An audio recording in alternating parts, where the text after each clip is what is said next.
Hi everyone, this is going to be a really short video because I have, I think, 6 minutes before my next coaching call, so I need to do this one quick.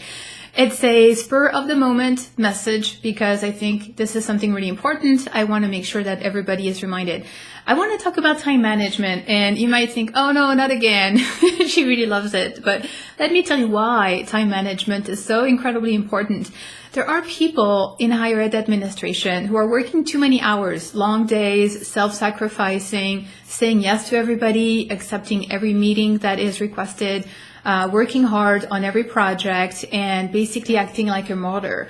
And I understand that this can give you the illusion that you are providing more value, that you are being selfless, that you are being a true servant leader. But it's not really the full picture. When you do that, the cost isn't just your work-life balance. It doesn't just mean less time for you, less time for your loved ones. It's not just impacting you, it's impacting everybody.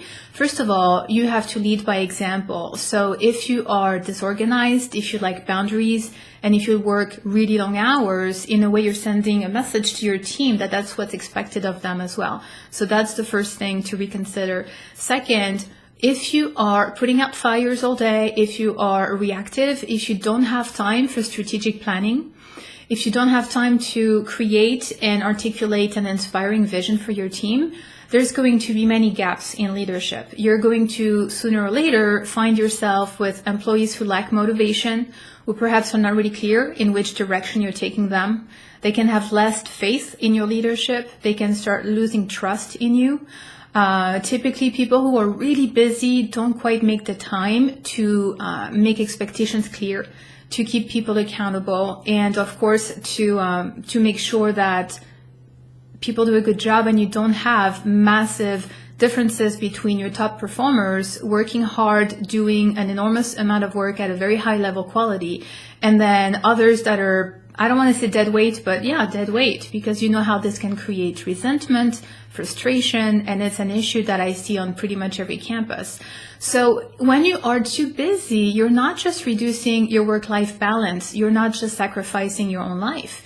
What you are probably doing is creating all sorts of difficulty by not having time to step back and think like a leader, create that vision, create that structure. You're not leading by example. And I'm not here to make you feel guilty. I really want this to be a wake-up call, because if you don't realize what the lack of organization or boundaries or just not focusing on priorities or trying to do it all, what this is really costing you.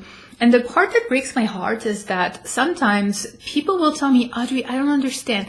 I have worked 12-hour days for the last 5 years or 10 years as a dean, and my vice president is retiring, and I applied and I didn't get the job.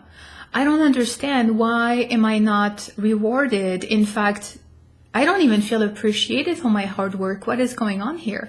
And the truth is, if somebody is constantly talking about how busy they are, how overworked, overwhelmed, and how it's difficult, they can't do it all, they're complaining, look at the kind of impression that they make on people. Is that somebody you want as your vice president of instruction or academic services?